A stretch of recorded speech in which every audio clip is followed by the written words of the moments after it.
प्रबुद्धाशेष तत्वार्थ बोध दीदिति मालिने।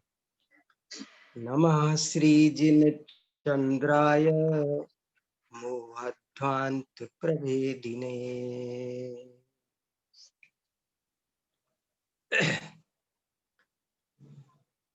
हम सब न्याय शास्त्र पढ़ रहे हैं। न्याय शास्त्र को पढ़ने का एक अलग ही महत्व है। न्याय शास्त्र को पढ़ना समझना, उसकी प्रकृति अलग है, उसके लाभ अलग हैं। वो कितने ही लोगों को नीरस लग सकता है, कितने ही लोगों को जटिल लग सकता है, लेकिन न्याय शास्त्र का महत्व असाधारण है। और एक बार इसमें रस लग जाए तो फिर बहुत सारी बातें उसको तुच्छ जान पड़ती हैं। हम जो लोग न्याय शास्त्र को नहीं पढ़ते हैं ना, वो बहुत बातें ऐसी करते हैं कि जो तुच्छ होती हैं। उनका कोई हेतु नहीं होता, कोई तर्क नहीं होता, बस चल रही है ऐसे ही धड़ल्ले से। लेकिन न्याय शास्त्र पढ़ने वाला व्यक्ति बहुत नपा तुला सोचता है, नपा तुला बोलता है। उसके एक एक वाक्य का, एक एक शब्द का कोई महत्व होता है। इसलिए न्याय शास्त्र में उपयोग लगाने से प्रगाढ़ तत्व ज्ञान की प्राप्ति होती है, गहरे सम्यक की प्राप्ति होती है। ये कोई तोता मैना का किस्सा नहीं। देखो कैसी बात है, न्याय शास्त्र में आप एक भी वाक्य बोलते हैं तो उसको प्रतिज्ञा कहा जाता है। कितनी बड़ी बात है, मुझे ये शब्द ही बहुत आंदोलित करता है। प्रतिज्ञा। मैंने कुछ भी कहा तो कहते हैं ये प्रतिज्ञा है, अब ये भंग नहीं होनी चाहिए। जो तुमने कहा है वही होना चाहिए। मैंने जो बोला, मैंने बोला कि पर्वत पर अग्नि है, मैंने बोला बारिश आएगी, मैंने बोला वहां जाऊंगा, वे आएंगे, मैं खाऊंगा, मैं सोऊंगा, मैं नहीं सोऊंगा, आपने मैं पढ़ूं। जो वाक्य आपने बोला ये आपकी प्रतिज्ञा है, और प्रतिज्ञा का निर्वाह बहुत आवश्यक है। नहीं तो ये दोष है, बहुत बड़ा व्यभिचार है। प्राण जाए पर वचन न जाए। न्याय शास्त्र को समझने वाले इतने दृढ़, इतने मजबूत हो जाते हैं। तो भैया न्याय शास्त्र को पढ़ना, समझना, ये कोई हो हल्ला का, भीड़ का, भेड़ चाल का काम नहीं है। इसमें विरले जीव आते हैं, विरले जीव टिकते हैं, विरलों को इसका रस लगता है। लेकिन जब एक बार इसका रस लग जाता है तो बस वो यही है, सार मिल जाता है। फिर असार की तरफ का आकर्षण सारा समाप्त हो जाता है। तो हम सब ऐसा बहुत ही महत्वपूर्ण न्याय शास्त्र पढ़ रहे हैं मित्रों। और उस न्याय शास्त्र में भी आप्त का विषय, और वो भी आप्त परीक्षा के आधार से। मैं सोचता हूं कि कोई बहुत बड़ा भाग्योदय होगा जिसे आप्त परीक्षा से संपर्क हो रहा है। महाभाग्य का किसी का उदय होगा, उसे आप्त परीक्षा का समागम प्राप्त होता है। ये आप्त परीक्षा बड़े ही निष्पक्ष भाव से, तर्क से, युक्ति से, न्याय नीति से, कौन आप्त है कौन नहीं, क्या आप्त का स्वरूप है, इस पर बहुत ही शांति से, धैर्य से, तर्क युक्ति हेतु से विचार कर रही है। तो इस आप्त परीक्षा में अभी तक हमने महेश्वर परीक्षा का प्रकरण पढ़ा, उसके बाद सुगत परीक्षा का प्रकरण पढ़ा, उसके बाद कपिल परीक्षा पढ़ी, उसके बाद परम पुरुष अर्थात ब्रह्म परीक्षा पढ़ी, और अब अरहत परीक्षा का प्रकरण प्रारंभ हो गया है। अपन ज्यादातर विद्यार्थी जैन दर्शन के हैं, तो अब ये अपने घर की परीक्षा हो रही है, अपने घर की परख हो रही है कि हम कितने गहरे पानी में हैं, हमारी बात कैसी है।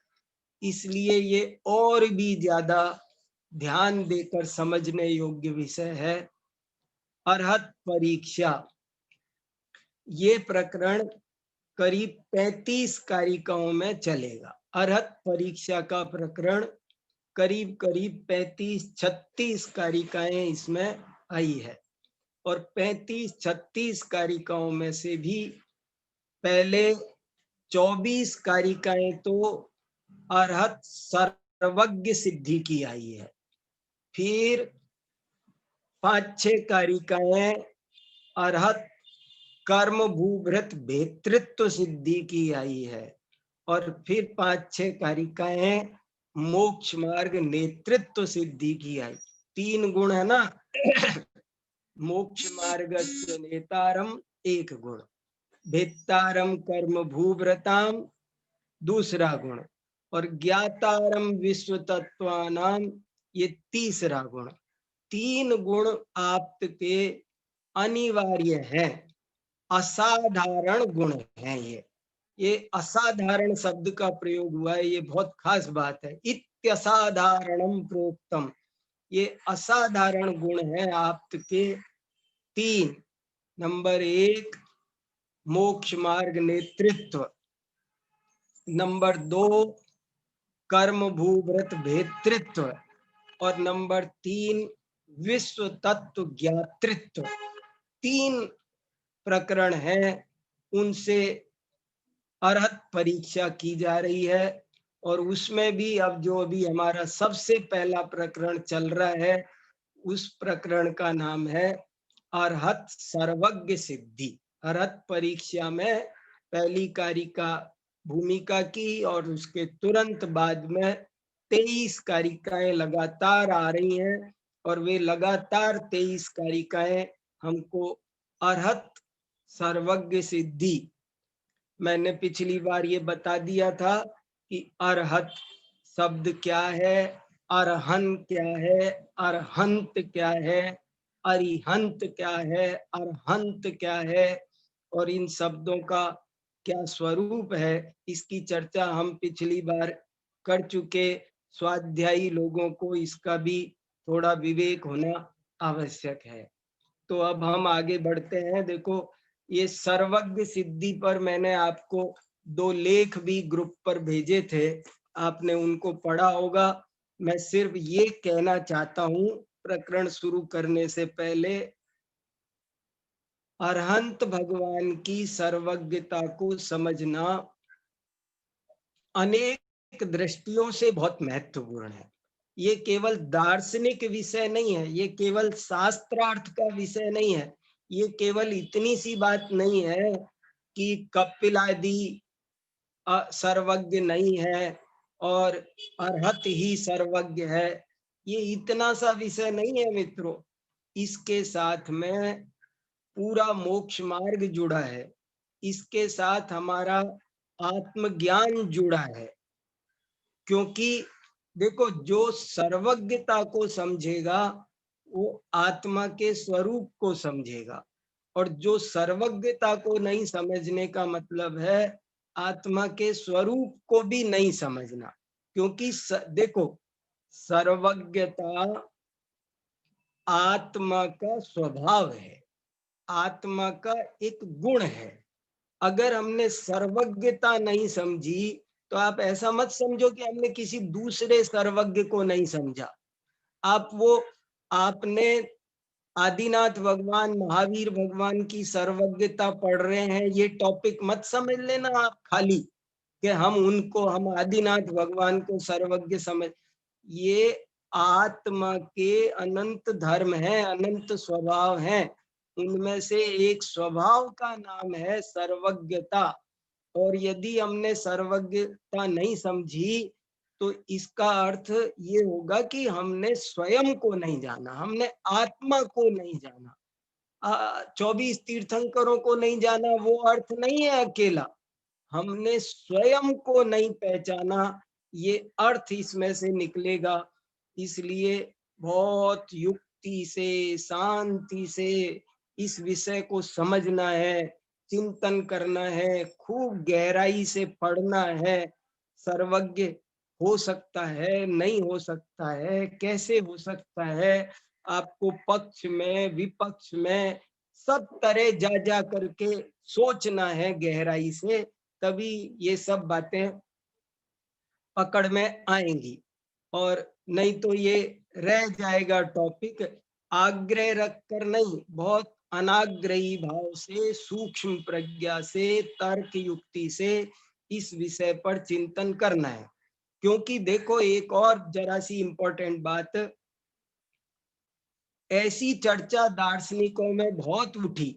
बड़े बड़े दार्शनिकों ने ये कहा कि सर्वज्ञ होने की क्या जरूरत है। कई दर्शन सर्वज्ञ को नहीं मानते हैं।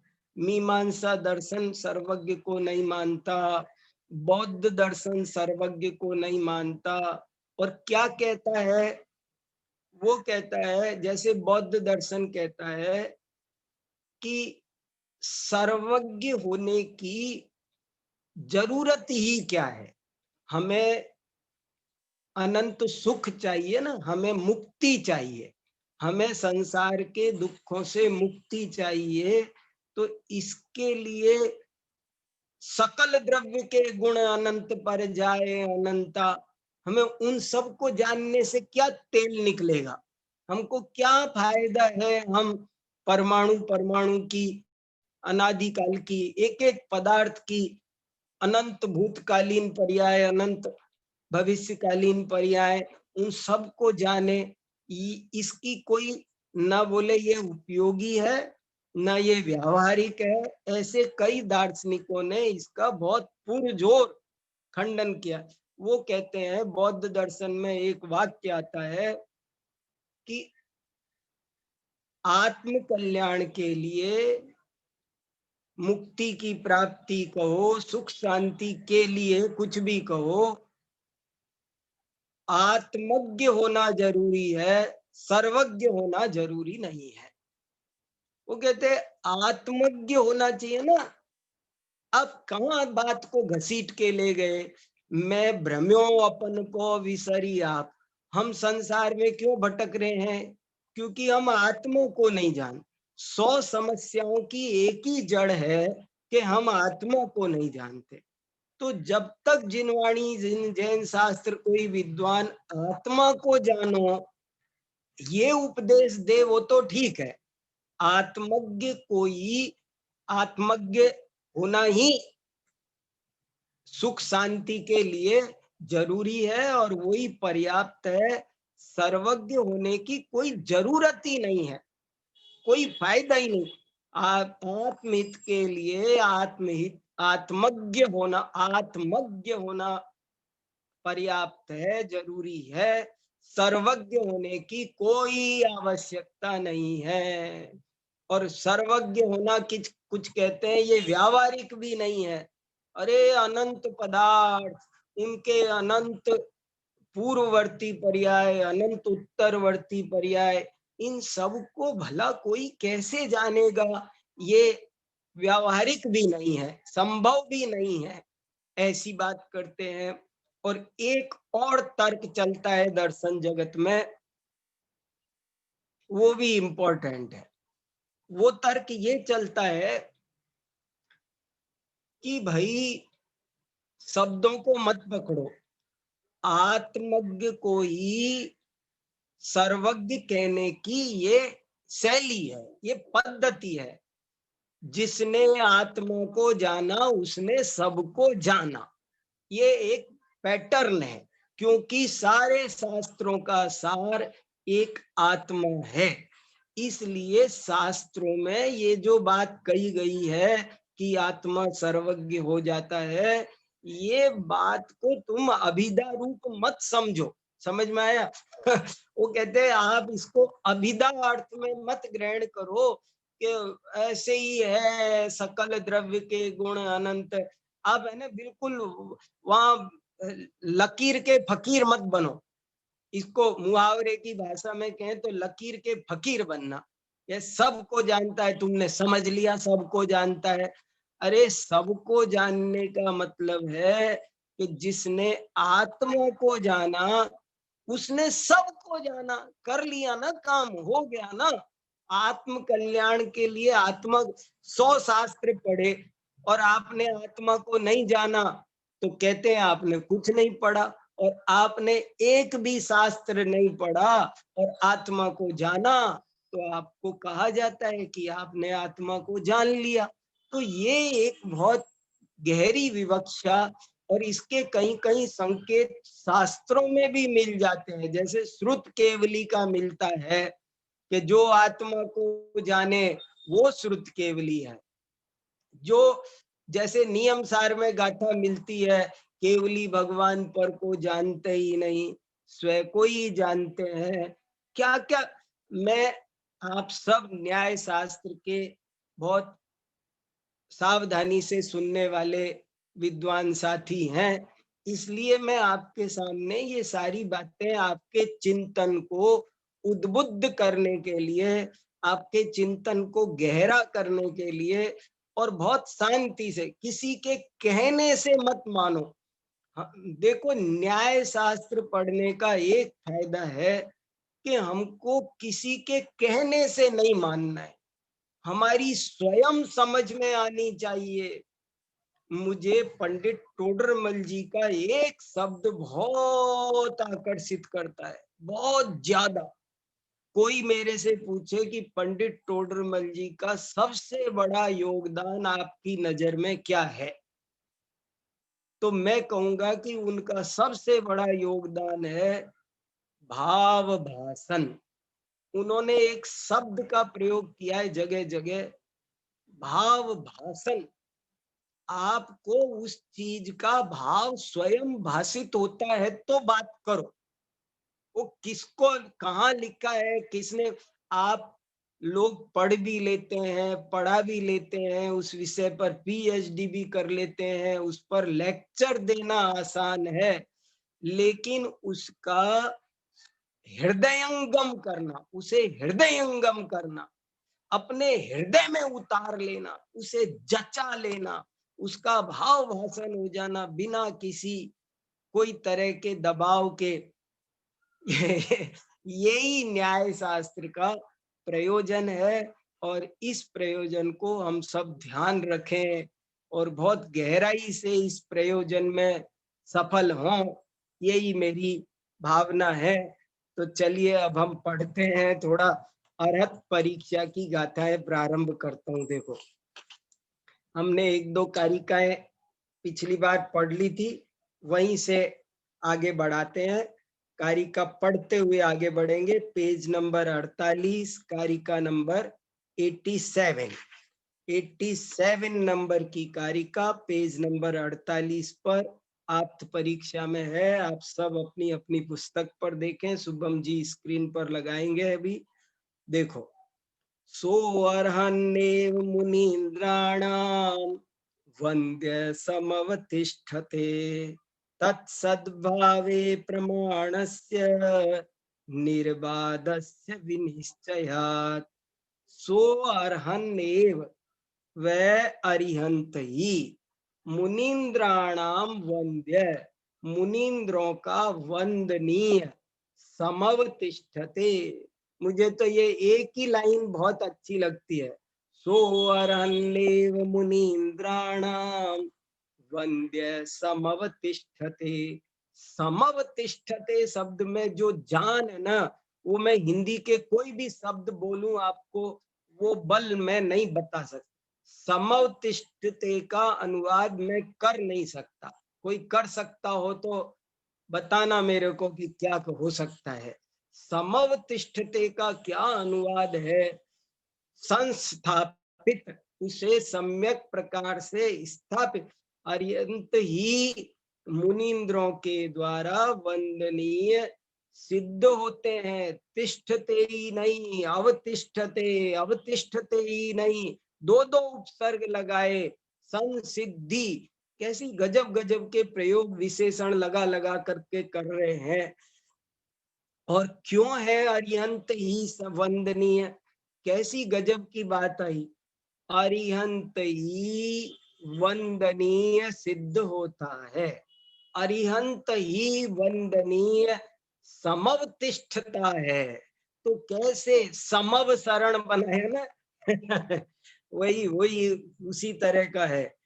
उसके होने पर निर्बाध प्रमाण का निश्चय हो जाने से, क्योंकि प्रमाण के द्वारा अरिहंत की वंदनीयता निर्बाध रूप से निश्चित हो जाती है। ये पहली कारिका 87वीं का अर्थ था। अब 88 नंबर की कारिका, ये दो कारिकाएं हमने पढ़ ली थी इसलिए उनको जल्दी पढ़ देता हूँ। ततोन्तरित तत्वानि प्रत्यक्षाण्यर्हतोंजसा प्रमेयत्वाद्यथास्माद्रे प्रत्यक्षार्था सुनिश्चिता। अब क्या कारण है देखो।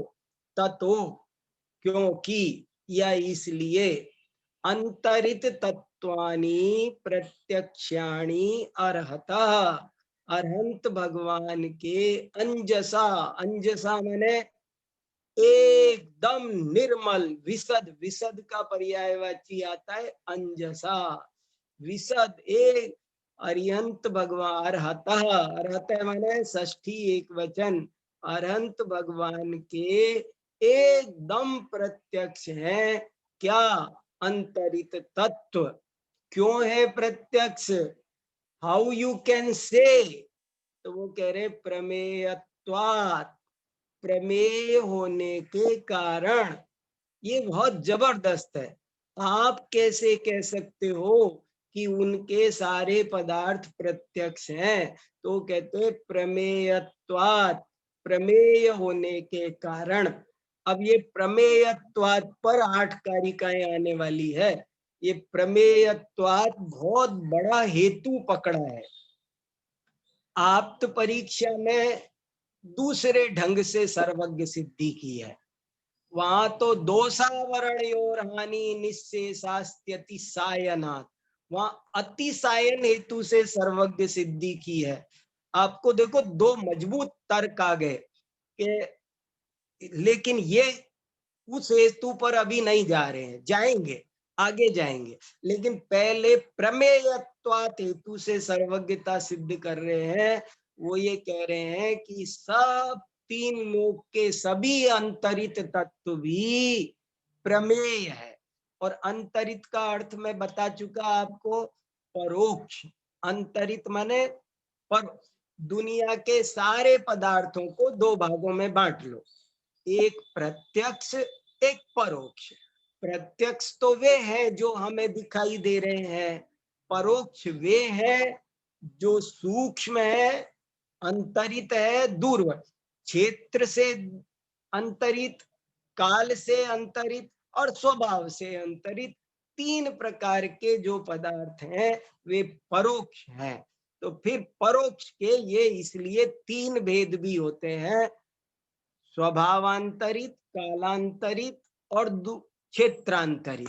तो ऐसे करके वो सब अंतरित पदार्थ अरिहंत भगवान के प्रत्यक्ष होते हैं। अगली कारिका, हेतोर्न व्यभिचारोत्र दूरार्थैर्मन्दरादिभिः सूक्ष्मैर्वा परमाण्वाद्यै तेषां पक्षीकृतत्वतः।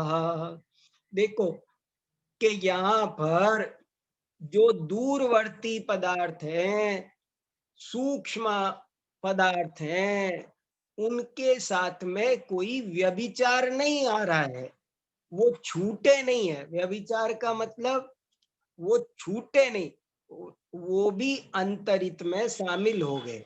मैंने पिछली बार इसका बहुत अच्छे से स्पष्टीकरण कर दिया था, इसलिए अभी ज्यादा नहीं बोलता हूँ। बात इतनी सी है कि जो परोक्ष पदार्थ के तीन भेद हैं, एक दृष्टि से कहते हैं सूक्ष्म, अंतरित, दूरवर्ती, ऐसे करते हैं। तो वहां डाउट होता है कि सूक्ष्म और दूरवर्ती को छोड़ दिया क्या। अब हम ऐसा करते हैं, एक अंतरित माने ही तीनों लेते हैं।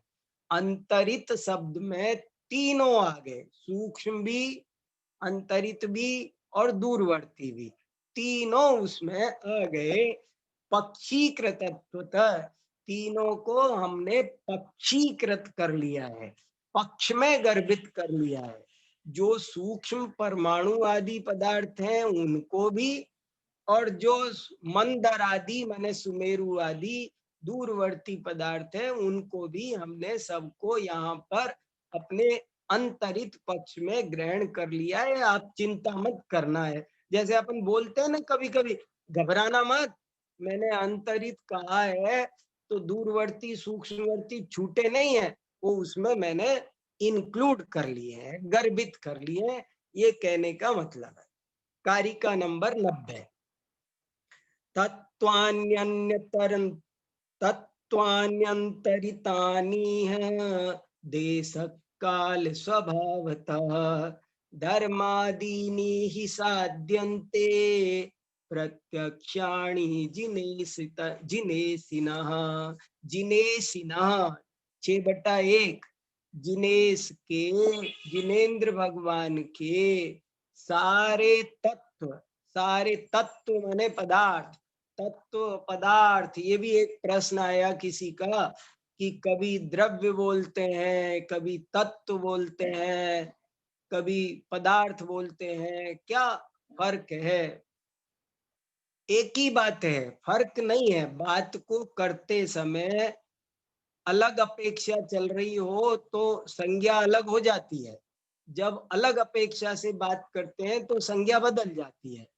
जैन दर्शन में किसी भी वस्तु का वर्णन करना हो तो एक क्राइटेरिया है, पूर्ण निरूपण करना किसको कहते हैं। किसी भी वस्तु का पूर्ण निरूपण तब होता है जब द्रव्य, क्षेत्र, काल, भाव चारों से बात कह दी जाए। जैसे कोई तस्वीर लगाते हैं हम दीवार पर, तो वो चारों तरफ से लगाओ तो रुकती है, नहीं तो रुकती नहीं है। ऐसी जैन दर्शन चारों तरफ से कसता है। तो ये जगत कैसा है, जब जैन आचार्य समझाने लगे तो उन्होंने जब द्रव्य अपेक्षा इस जगत का स्वरूप समझाया तो 6 द्रव्य का कथन हो गया। जब क्षेत्र अपेक्षा समझाया तो पंचास्तिकाय का कथन हो गया। जब काल अपेक्षा समझाया तो 9 पदार्थ का कथन हो गया। और जब भाव अपेक्षा समझाया तो 7 तत्व का कथन हो गया। तब बात पूरी हुई है। द्रव्य, क्षेत्र, काल, भाव से ये वर्णन है और कोई बात नहीं है। तो कह रहे हैं कि जितने भी धर्मादि तत्व, अब देखो कोई कहे धर्म धर्म द्रव्य लिखना चाहिए, विद्यानंदी आचार्य को इतना नहीं आता था क्या। धर्म तत्व लिखा है। धर्म द्रव्य लिखना चाहिए, लेकिन धर्मादि द्रव्य सब जगह लिखा होता है, लेकिन यहाँ लिखा धर्मादि तत्वों को। अरे तो ठीक है, यही तो उदारता सीखनी है, बातों को छल ग्रहण नहीं करना है। कहाँ किस अपेक्षा से क्या कथन किया जा रहा है वो बात समझनी चाहिए। एक ही वाक्य के, मैं आज बता रहा था अपने एक विद्वान मित्र को, सुन रहे होंगे हमारे साथ जगदीश जी, मैं उनको कह रहा था कि कोई भी एक वाक्य लिखो आप कागज पर और उसके नीचे मैं उसके 100 अर्थ लिख दूंगा। नैगम्य से अलग, संग्रहने से अलग, व्यवहारने से अलग, अभिधा से अलग, लक्षणा से अलग, व्यंजना से अलग, उसमें भी एक एक के बहुत भेद है। अभिधा कई तरह की, लक्षणा कई तरह की, नए भी, नैगम्य में भी भूत नैगम्य से अलग, भावी नैगम्य से अलग, विवक्षाएं निक्षेपों से। कोई भी एक वाक्य आप मुझे लिख कर दो, मैं उसके 100 अर्थ कर सकता हूँ, और उन 100 अर्थों में से जो एक अर्थ होता है वो प्रकृत होता है, वो सही होता है, उसे ग्रहण करना चाहिए, नहीं तो अनर्थ हो जाएगा, आप गलत हो जाएंगे। मतलब तो देव तत्वान्यंतरितानि देश काल स्वभावतः धर्मादीनि हि साध्यन्ते प्रत्यक्षाणि जिनेसिना। जिनेन्द्र भगवान के धर्मादि तत्व जो कि अंतरित हैं। धर्मादि तत्व कैसे हैं?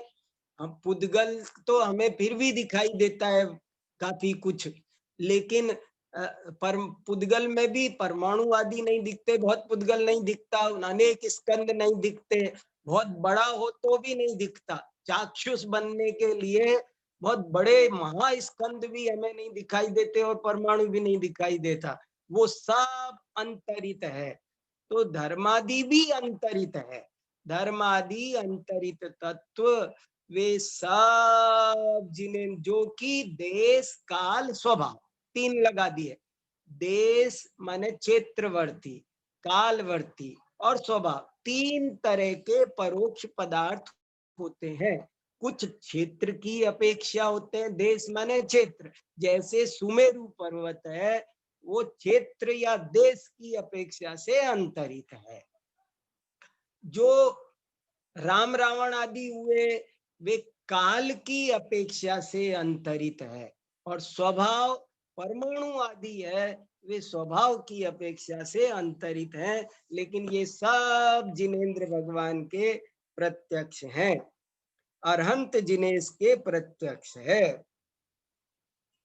अब देखो ये सब कितना संतुलित जब हम न्याय शास्त्र पढ़ते हैं तो जरा भी झलक नहीं आनी चाहिए पक्षपात। अभी मैंने बोल दिया ना, जिनेन्द्र भगवान के प्रत्यक्ष होते हैं, ये कहीं पक्षपात झलक, भाषा भी बड़ी वो होती है न्याय शास्त्र में। अभी से तुम कैसे प्रभावित हो गए, अरहत के ऊपर एक वचन में बात करते हैं, जब रिसर्च करते हैं तो पक्षपातो न में वीरे न विद्वेष, मुझे वीर में और महावीर और कपिल में, महावीर जी नहीं बोलेंगे, महावीर भगवान नहीं बोलेंगे, बोला तो गए काम से, तू न्याय का विद्यार्थी नहीं। कैसे देखो कितना सावधानी से न्याय शास्त्र पढ़ना पढ़ाना होता है। अगली कारिका, न च अस्मादृक् समक्षाणाम एवं अर्हत समक्षता न सिद्धेति मंतव्यम अविवादाद्वयोरपि। देखो क्या कहा इस कारिका में, पहले 2 वाक्य सुनो ध्यान से। पहले ऐसे कहा था कि अंतरित पदार्थ अरहंत भगवान के प्रत्यक्ष है। देखो ये लिखा ना, अरहत समक्षता, समक्ष माने क्या होता है? एक तो कुछ शब्दों को डायरी में नोट कर लेना चाहिए, कई न्याय अपने आप में कठिन होता, ऊपर से शब्द और कभी कभी दिक्कत करते हैं, जैसे तर्क की बजाय ऊह आ जाएगा। अब यहाँ समक्ष लिखा है ना, अरहत समक्षता, समक्ष माने प्रत्यक्ष। ऐसे ही कहीं अध्यक्ष शब्द आएगा, तो अध्यक्ष माने क्या? अब हमको आज की भाषा में हमको अभ्यास पड़ा हुआ है, जैसे कोई सभा का प्रेसिडेंट हो, हम तो अध्यक्ष माने वो समझ रहे हैं। यहाँ वो अर्थ नहीं है, यहाँ अध्यक्ष का अर्थ है प्रत्यक्ष। अध्यक्ष, प्रत्यक्ष, समक्ष, ये सब पर्यायवाची हैं। तो पहले एक वाक्य बोला उन्होंने कि अरहंत भगवान के अंतरित पदार्थ प्रत्यक्ष हैं, तो प्रतिवाद किया। प्रतिवादी ने कहा, देखो ये प्रतिज्ञा हो गई, जो बोल रहा है इसको वादी कहते हैं, ये सब थोड़ा अभ्यास होना चाहिए। अरहंत भगवान के सभी पदार्थ प्रत्यक्ष हैं, ये प्रतिज्ञा थी। तो वो प्रतिवादी कह रहे हैं कि आपने तो कहा था सभी प्रत्यक्ष है, और अब कह रहे हो कि अंतरित प्रत्यक्ष है। तो आपने अंतरित कहा, तो पहले तो अंतरित में ही बहुत कुछ छूट गया, दूरवर्ती छूट गए महाराज, सूक्ष्म छूट गए महाराज। तो उन्होंने कहा नहीं, हमने उनको गर्भित कर लिया। तो वो समझाया। फिर बाद में वो कह रहे साहब ठीक है, आपने परोक्ष परोक्ष सारे गर्भित कर लिए, लेकिन आपने तो कहा था ना अस्माद्रिक, हमारी सी तरह। आपने तो उदाहरण अपना बनाया था ना। तो फिर आपने प्रत्यक्ष पदार्थों को क्यों छोड़ दिया? मुझे ये घड़ी दिख रही है, पेन पेंसिल किताबें दिख रही है, टेबल दिख रही है, आपने ये तो अंतरित नहीं है ना। और ये तो अनंत भगवान के, ये तो अनंत के प्रत्यक्ष नहीं हुए फिर। तो वो छूट गए साहब, प्रत्यक्ष छूट गए। तो उसका उत्तर इस 91 नंबर की कारिका में दिया गया है। न च अस्मादृक् समक्षाणाम, समक्षाणाम माने प्रत्यक्षाणाम, जो हमें प्रत्यक्ष पदार्थ है उनके अरहंत समक्षता नहीं सिद्ध होगी, ऐसा भी नहीं सोचना चाहिए। ऐसा ग्रहण मत, ये छल ग्रहण मत करना। हमने उनकी बात इसलिए नहीं करी, अविवादात द्वयोरपि, देखो कितना बड़े, न सिद्ध्येत इति न मंतव्यम। क्यों? अविवादात द्वयोरपि, क्योंकि वो जो प्रत्यक्ष पदार्थ है उनमें तो न मुझे विवाद है न तुम्हें विवाद है। वादी प्रतिवादी प्रत्यक्ष को प्रत्यक्ष जानते हैं अरहत, इसमें किसको कहाँ कोई विवाद है। लेकिन अंतरित में विवाद था, इसलिए हमने केवल अंतरित कहे। अब कारिका नंबर 92, न चा सिद्धम प्रमेयत्वम कार्त्स्नितो भागतोऽपि वा सर्वथाप्य प्रमेयस्य पदार्थस्य व्यवस्थिते। बहुत ही बढ़िया कारिकाएं हैं, जिनको थोड़ा बहुत संस्कृत आती हो। इन कारिकाओं में जो आनंद है, जो इस भाषा का लहजा है, जो टोन है, जो जो भाव है, वो वो अनुवाद में आता नहीं है। ये बात आप समझ लो। आपको सबको ये स्वीकार करना पड़ेगा कि अनुवाद हमारी मजबूरी हुआ करती है। जो बात जिस भाषा में कहता है वादी, वो बात उसी भाषा में जो आता है, उसका जो उसकी जो भंगिमा बनती है वो अलग बनती है। न च सिद्धम प्रमेयत्व। अब हेतु पर बात हो गई, शुरू हो गई। अभी किस पे बात हो रही थी कि आपने जो धर्मी बनाया वो तो अधूरा बनाया, अंतरित बनाया। अंतरित में वो छूट गए, फिर पर प्रत्यक्ष छूट गए, ऐसे करके अब तक तो धर्मी के पीछे पड़ा था। अब कह रहा है महाराज हेतु गलत दे दिया, लेकिन आपने अब हेतु पर बात होगी। हेतु क्या दिया था? प्रमेयत्वात्। हेतु क्या दिया था? प्रमेयत्वात्। तो कह रहे लेकिन आपने ये हेतु गलत दे दिया साहब। तो उसका उत्तर अब शुरू हो रहा है। नहीं, हेतु भी गलत नहीं है। हमने क्या हेतु दिया था कि जितने भी पदार्थ हैं प्रत्यक्ष परोक्ष लोक के सभी, वे सब प्रमेय हैं। प्रमेयत्वात्, प्रमेय माने समझ गए ना? प्रमेय माने प्रमाण का विषय। खूब हो चुका है खुलासा, अब ये थोड़ी थोड़ी बातें नहीं बतानी पड़नी चाहिए। ज्ञेय, ज्ञान का विषय। तो तीन लोक के सभी प्रत्यक्ष परोक्ष पदार्थ वे प्रमेय हैं। न च असिद्धम, ये बात असिद्ध नहीं है। ये बात पर भी कोई दिक्कत नहीं है। ये जो प्रमेयत्व हेतु हमने दिया है, हमारा जो पक्ष था वो गलत नहीं था। पहले पक्ष की बात थी, पक्ष और धर्मी एक ही बात है। पक्ष कोई, धर्मी कोई, पक्ष इति यावत, ऐसा परीक्षा मुख में सूत्र है। तो उसकी चर्चा हो गई। अब हेतु की बात, कैसे अनुमान लगाया जाता है देखो तो सही। कि प्रमेयत्व हेतु वो असिद्ध नहीं है। कैसे असिद्ध नहीं है? कार्त्स्न तो भागतोपि वा, पूर्णतया असिद्ध भी नहीं है और आंशिक असिद्ध भी नहीं है। दो तरह से अशुद्ध होता है, पूर्ण असिद्ध और आंशिक। तो बोले न वो कार्त्स्न, कार्त्स्न माने कृत्स्न शब्द से कार्त्स्न, कृत्स्नम, कृत्स्नम जगत्त्रयमिदं प्रकटीकरोषि आता है ना भक्तांबर, कृत्स्नम दीपोपट, कृत्स्न माने संपूर्ण, पूरी तरह।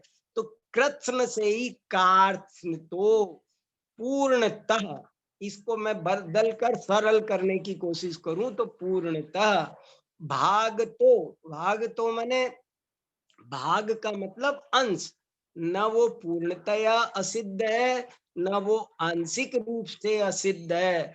क्यों?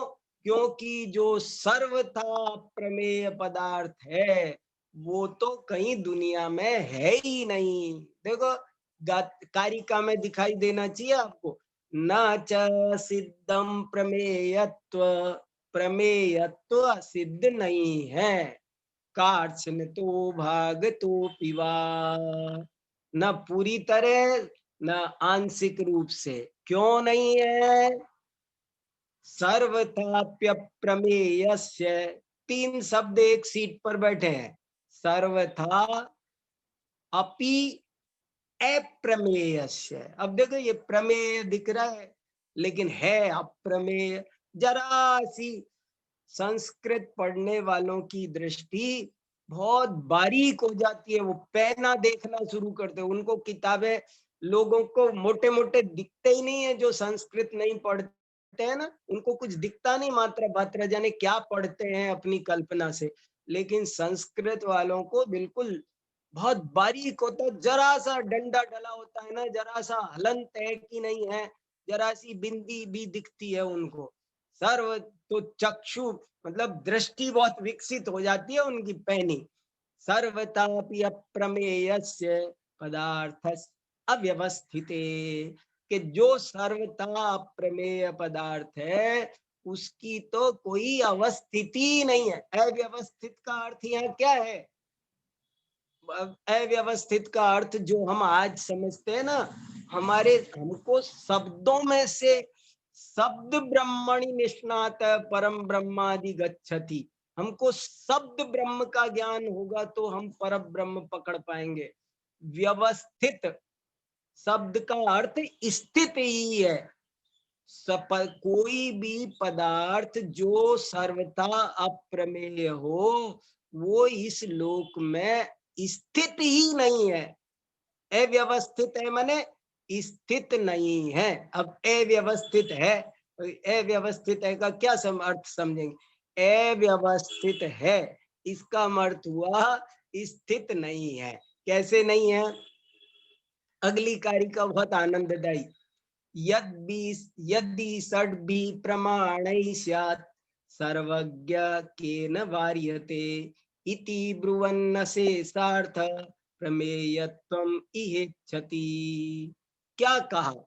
देखो ये खास कर मीमांसकों को लक्ष्य करके कारिका है, 93 नंबर की कारिका मीमांसकों को लक्ष्य करके मुख्य रूप से कही जा रही है। मीमांसक यदि कोई ऐसा कहे कि साहब आपने प्रमेयत्वात हेतु दिया वो ठीक नहीं है, क्योंकि तीन लोक के सभी पदार्थ प्रमेय नहीं है, ओ आप गलत कह रहे हैं, आपका प्रमेयत्वात हेतु गलत है। तो उनसे कहा गया कि भैया तुम ही तो ये कहते हो कि 6 प्रमाणों के द्वारा कोई किसी भी पदार्थ को जान सकता है। मीमांसा दर्शन में 6 प्रमाण माने गए हैं, हमारे यहाँ 2 प्रमाण माने हैं, प्रत्यक्ष परोक्ष। उनके यहाँ ऐसे 2 नहीं माने, उनके यहाँ प्रत्यक्ष, अनुमान, उपमान, आगम, अब ऐसे 6 प्रमाण माने हैं। और वो ये कहते हैं कि इन 6 प्रमाणों के द्वारा भी उनके 6 के नाम और खुलासा आएगा, इसलिए अभी मैं नहीं बता रहा हूं कि 6 प्रमाणों से कोई व्यक्ति सब कुछ जान सकता है। तो बोले तुमने ये कहा, इससे सिद्ध हो गया कि सभी पदार्थों में प्रमेयत्व है। वो भले किसी से भी जान सके ना हम।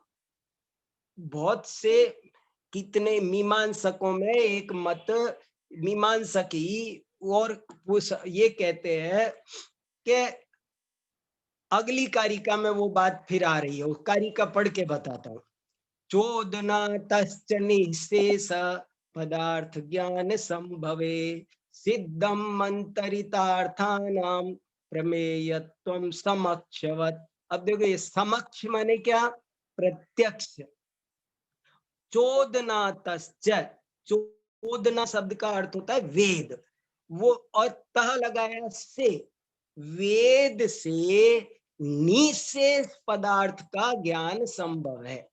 देखो क्या कहते हैं वो, उनके यहाँ एक पंक्ति है मीमांसा के, चोदना ही भूतम भवंतम भविष्यंतम अर्थम अवगमयितुम समर्थम, के वेद ही सारे भूत भविष्यवर्ती सभी इस पदार्थों को जानने में समर्थ वेद है। तो जैन आचार्य कह रहे हैं कि तुम कहते हो कि 6 प्रमाणों से अगर सब चीजों को जानी जा सकती है, तो इससे भी सिद्ध हो गया कि सभी पदार्थों में प्रमेयत्व पाया जाता है। सिद्ध हो गया। हम क्या, अगर वे प्रमेयत्व नहीं होते तो उनको 6 प्रमाणों से भी नहीं जाना जा सकता था। ऐसे ही तुम कह रहे हो कि वेद से संपूर्ण पदार्थों का ज्ञान संभव है, लिखा ना, चोदना तश्च निःशेष पदार्थ ज्ञान संभवे, वेद से निःशेष पदार्थों का ज्ञान संभव है।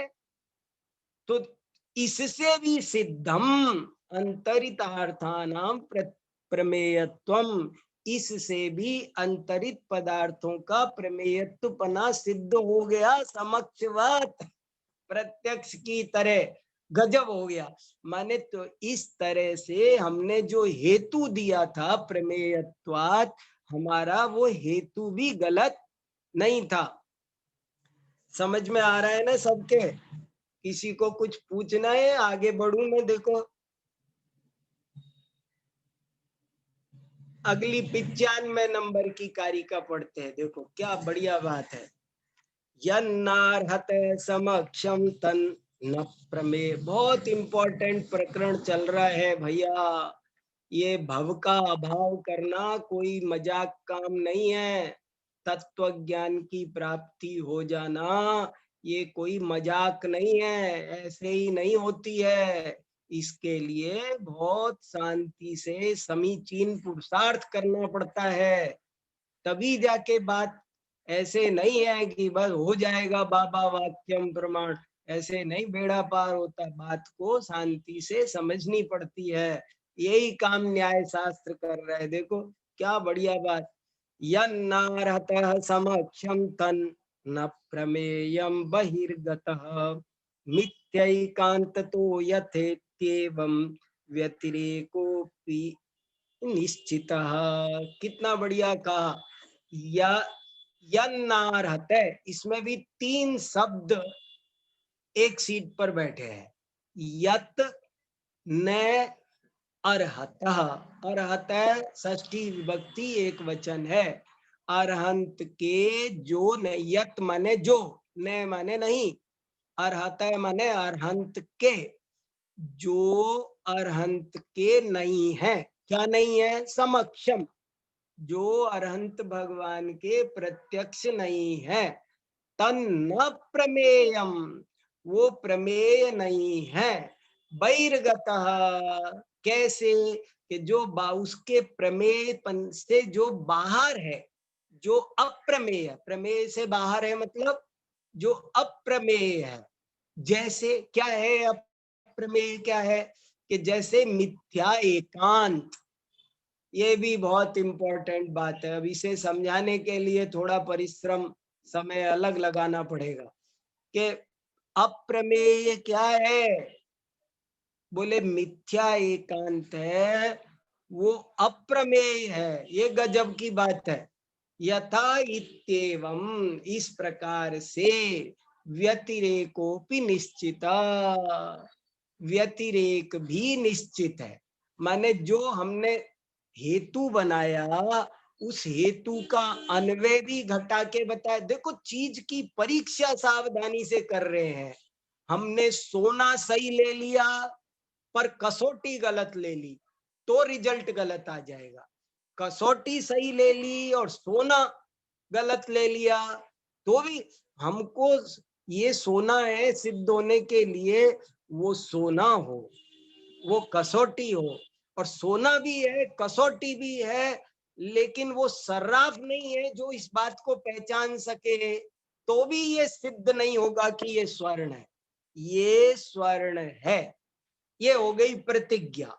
अब इस प्रतिज्ञा को इसको सिद्ध करने के लिए कसौटी भी सही चाहिए, स्वर्ण भी सही होना चाहिए और सर्राफ चाहिए वो दृष्टि वाला, तब जाकर के तो बहुत सारी बातें हैं। यन्नारत समक्षम तन न प्रमेयम बहिर्गतः मिथ्यैकान्तो यथेत्येवं व्यतिरेकोऽपि निश्चितः। अगली कारिका पढ़ता हूँ। सुनिश्चितान्वयाधेतो प्रसिद्ध व्यतिरेकता ज्ञातार्हन् विश्वतत्त्वानाम् एवं सिद्धेदबादित। सुनिश्चित अन्वयात हेतु, हेतु क्या है? षष्ठी एक वचन, हेतु का। अन्वयात अन्वय, हेतु के अन्वय का सुनिश्चित हो जाने से। सुनिश्चितान्वयात हेतु, हेतु का अन्वय सुनिश्चित हो गया, भली भांति निश्चित। हमने हेतु को अन्वय रूप से लगा दिया, आपको बता दिया। प्रसिद्ध व्यतिरेकता, और व्यतिरेक भी उसका भली भांति सिद्ध। अब यहाँ प्रसिद्ध माने, प्रसिद्ध माने ऐसे नहीं मेरा फोटो अखबारों में छप रहा है, मैं बहुत फेमस हो गया क्या। सब शब्दों के अर्थ बदल दिए हमने। हमको ख्याति प्रसिद्धि दूसरे जाने उसका, यानी क्या क्या। अरे प्रसिद्ध, हमने अन्वय भी सुनिश्चित कर दिया, व्यतिरेक भी प्रसिद्ध। प्रकृष्टेन सिद्धम प्रसिद्धम, ज्ञाता अर्हन, कर्ता बनाया। अर्हंत का ज्ञाता है, किसका ज्ञाता है? विश्व तत्वानाम, विश्व तत्वों का ज्ञाता है। अब ये विश्व तत्व लिखा ना, कोई दिक्कत नहीं है। विश्व द्रव्याणाम, विश्व पदार्थानाम, विश्व पंचास्तिकायान, विश्वास्तिकायानाम, विश्व सताम, पृथ्वी को नाना प्रकार से कही जाती है। विश्व तत्वों के अर्थ ज्ञाता है। कैसे? एवं सिद्धेत, इस प्रकार सिद्ध होते हैं। अबाधित, अब देखो सिद्धेत अबाधित, द में से ए निकालना पड़ेगा, नहीं तो मीनिंग बदल जाएगा। कहाँ बाधित और कहाँ अबाधित। कहना चाह रहे हैं अबाधित, छपाने में जरा चूक कर दी। जैसे सिद्धेत में पहला दे हलंत लगा हुआ है, अगर बाद का दे भी हलंत छोड़ देते ना तो सत्यानाश हो जाता। शास्त्रों को छपाना वो कोई मजाक काम नहीं है भैया। सिद्धेत अबाधित, अबाधित रूप से अरहंत विश्व तत्वों के ज्ञान। क्या अर्थ हुआ 96वीं कारिका का? कि अरिहंत विश्व तत्वों के ज्ञाता अबाधित रूप से सिद्ध हो जाते हैं, क्योंकि हमने हेतु का अन्वय भी सुनिश्चित करके दिखा दिया और उसका व्यतिरेक भी सुनिश्चित करके दिखा दिया। अगली कारिका, प्रत्यक्षम अपरिच्छिन्दन, 97 नंबर की कारिका।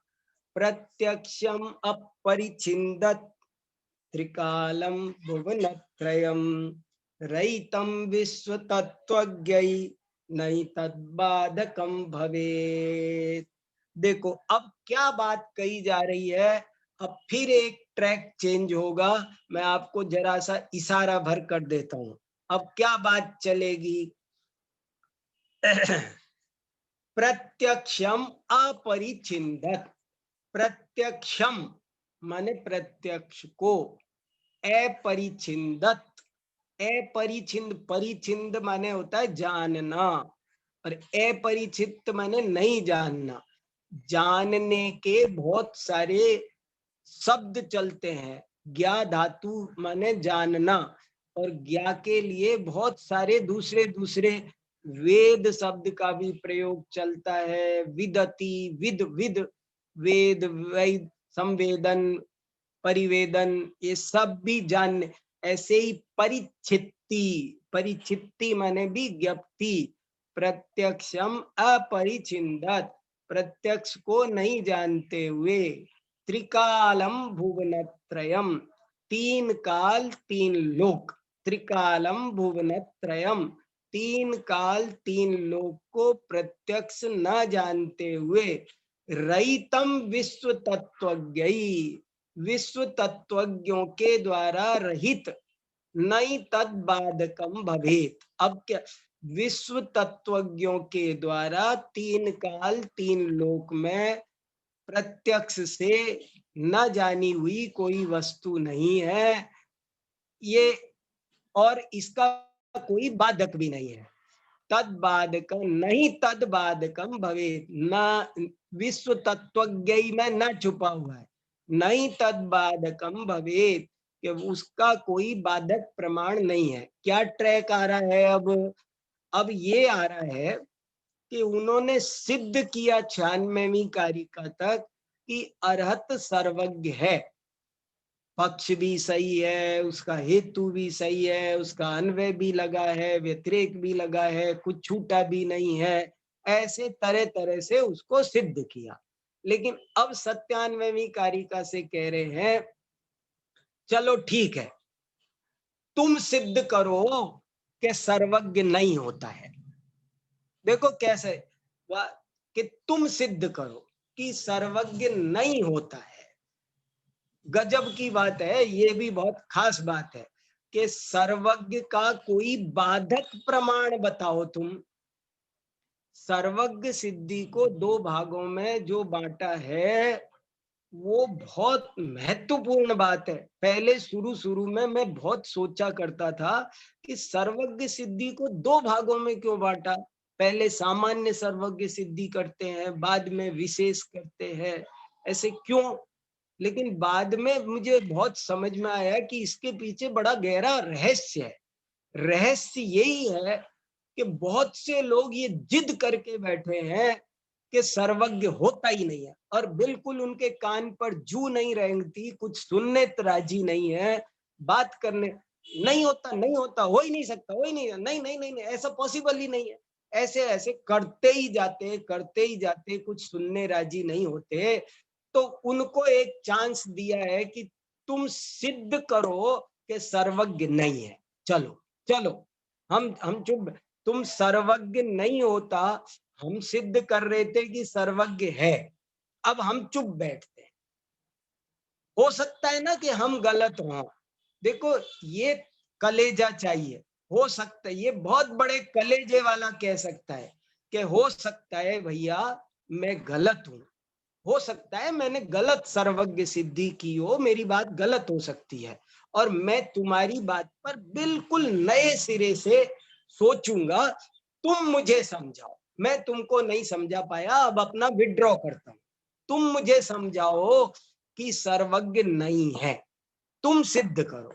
तो अब ये 97वीं कारिका से ये ट्रैक शुरू हो रहा है कि तुम सिद्ध करो कि कोई बाधक है क्या, और अलग अलग प्रमाणों से ये आएगा कि प्रत्यक्ष से, अनुमान से, तुम कोई भी तरह से सिद्ध करो, पर सिद्ध करो कि सर्वज्ञ नहीं होता है। सिद्ध करो, तुम करो, कैसे भी करो।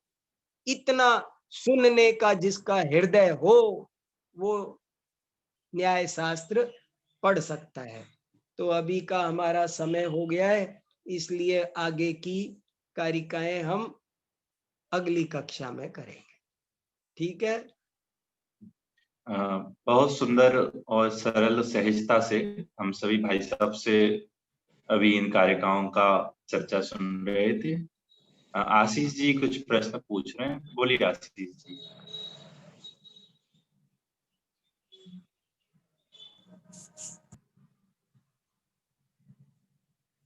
जय जिनेन्द्र सर। हाँ जय जिनेन्द्र, बोलिए साहब। सर एक मैं आपसे पूछना चाह रहा था कि कारिका का मतलब श्लोक ही होता है क्या सर? क्या क्या कारिका का मतलब? श्लोक होता है सर? हाँ समझ लो, स्थूल अपेक्षा से कारिका और श्लोक को एक ही बात समझ लो, लेकिन जो थोड़ा सा अंतर है वो ये है, श्लोक तो सामान्य नाम है, वो सब तरह के श्लोकों को श्लोक कहते हैं। साहित्य में अलग अलग तरह के अलग कारिका कहकर उसको स्पेसिफाई कर दिया, न्याय शास्त्र में कारिकाएं होती है, ये मतलब है सर ये अलग माने तरह का जैसे देखो, छंद है सर। पुरुष तो पुरुष है, कोई भी व्यक्ति है तो पुरुष है, लेकिन वो मेरा भाई है तो कहते हैं ना पुरुष मत बोलो भाई बोलो, माने रिश्ता क्या उसके साथ में रिश्ता जुड़ा, कारिका शब्द के साथ में श्लोक के साथ में उसका वो भाव भी जुड़ा हुआ है कि ये न्याय की चीज है। सर इसमें कुछ छंद प्रणाली अलग होती है सर कारिका में? क्या क्या चीज? कोई छंद प्रणाली अलग होती है सर, इसकी मात्राएं नहीं वगैरह? छंद नहीं, छंद पढ़ने का वही कारिका और अनुष्टुप श्लोक का समान मात्रा है, समान छंद है, समान लय है, वो व्यवस्था में कोई अंतर नहीं है। मैंने बताया ना, व्यक्ति वही है, लेकिन हम रिश्ता होता है तो समधीजी बोलते हैं, फिर ऐसे नहीं बोलते। हाँ मान लो हमारा किसी से रिश्ता है तो हम ऐसे नहीं बोलेंगे कि क्यों रमेश जी नहीं बोलेंगे, क्यों ब्याई जी, क्यों समधी जी। ऐसे ही ये कारिका हमारी रिश्तेदारी है न्याय शास्त्र का, इसलिए कारिका बोलते हैं। जी सर। सर आप ऐसा द्रव्य तो द्रव्य छेद काल भाव लिए थे सर, तो हाँ, द्रव्य में तो 6 द्रव्य आ जाएंगे, छेद में 5 अस्थिकाएं आ जाएंगी, बराबर। और सर काल में 9 पदार्थ आ जाएंगे, हाँ और सर भाव में 7 तत्व। Thank you sir, thank you very much sir. हाँ ठीक है। जय जिनेन्द्र पंडित जी साहब। जय जिनेन्द्र, बोलिए। पंडित जी साहब ये जो टॉपिक है शायद आप आगे लेंगे क्या? मिथ्या एकांत ऊपर बताया कि वे प्रमेय नहीं है। हाँ तो अभी मिथ्या एकांत प्रमेय नहीं है क्योंकि वे असत हैं, क्योंकि उनकी सत्ता नहीं है, कल्पनाएं हैं। वे कल्पना भी नहीं है, वो तो कल्पना हो तो फिर सत हो गया। अच्छा, ये बात जरा सी बारीक है कि मिथ्या एकांत असत है। अभी आप अगली बार की क्लास में थोड़ा सा इसको हाँ लीजिए ठीक है, मैं कोशिश करूंगा। ठीक है, जय जिनेन्द्र हाँ जी। ठीक है, जय जिनेन्द्र। ध्रुव। हाँ बोलिए।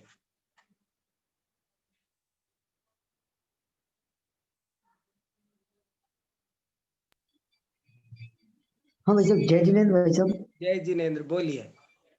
भाई साहब मेरा प्रश्न ये था, संस्कृत संबंधी प्रश्न था भाई साहब मेरा। हाँ बोलिए। जो 96 नंबर की गाथा में तद्धेतुर्न जो शब्द आया था भाई साहब, 96 नंबर की कारिका में क्या आया है? तद्धेतुर्न। हाँ बराबर। हाँ तो सर उसमें भाई साहब उसमें जो हेतु है, तो उसमें हा का दा किस मतलब उससे होता है, सूत्र से, व्याकरण अरे अपेक्षा से? ये तो व्याकरण का नियम है, सामान्य नियम है। हकार का धकार होता है, पद्धति में होता है कि नहीं, पद हति है, पद जमा हति। पद माने पैरों से, हति माने जो कूट कूट के बन जाती है पगडंडी, वो पद, और फिर दकार के कारण हकार का धकार हो जाता है, समान वर्ण हो जाता है ना, समान वर्ग में चला जाता है, इसलिए वहां पर दकार का धकार हो गया, व्यंजन संधि। बात अच्छा। हाँ संयम। जय पंडित साहब। जय जिनेन्द्र, बोलिए। मेरा ये प्रश्न है, आपने बीच में ये बोला था अतिशायन हेतु, तो हाँ, उसका मतलब क्या है? अतिशायन हेतु का मतलब है घटना बढ़ना, हानि वृद्धि। चंद्रमा रोज एक सा नहीं रहता, घटता है, बढ़ता है। इसको हानि वृद्धि को अतिसायन कहते हैं। रागादि की हानि वृद्धि होती है, ये वहां पर आप्तमीमांसा में हेतु बनाया अतिसायनात्, लेकिन यहाँ पर प्रमेयत्वात् हेतु बनाया। जी हाँ, बहुत बहुत ये तो मैं धन्यवाद। 10-15 मिनट पहले कह रहा था कि किसी को कुछ पूछना है क्या। कोई पूछता तो मैं थोड़ा सा और अच्छे से खुलासा कर देता ना चीजों को। मैं 15 मिनट पहले इसलिए थोड़ा टोकता हूँ कि किसी को कुछ पूछना हो तो समय मिल जाए। मुझे लगा कि आज पूछने वाले नहीं है, तो मैंने अपना समय ले लिया पूरा। चलो कोई बात नहीं, आपके प्रश्न में ध्यान रखूंगा और अगली बार कुछ। अतिसायन बहुत इंपॉर्टेंट बात पूछी है आपने। अतिसायन का अर्थ है जैसे जैसे ज्ञान आदि बढ़ते हैं तैसे तैसे राग आदि घटते हैं। एक तरफ वृद्धि, एक तरफ हानि। जैसे सोने में जैसे जैसे शुद्धि दो वैसे वैसे उसकी मलिनता दूर होती है, वैसा अभिप्राय है। चलिए, बहुत बहुत धन्यवाद भाई साहब का। और हाँ, हम अगले सप्ताह पुनः रविवार के दिन भाई साहब का लाभ लेंगे। अभी हम संक्षिप्त में जिनवाणी स्तुति करते हैं।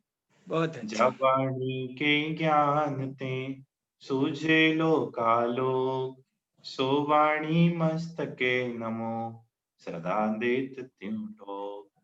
केवल जिनवाणी माता की जय।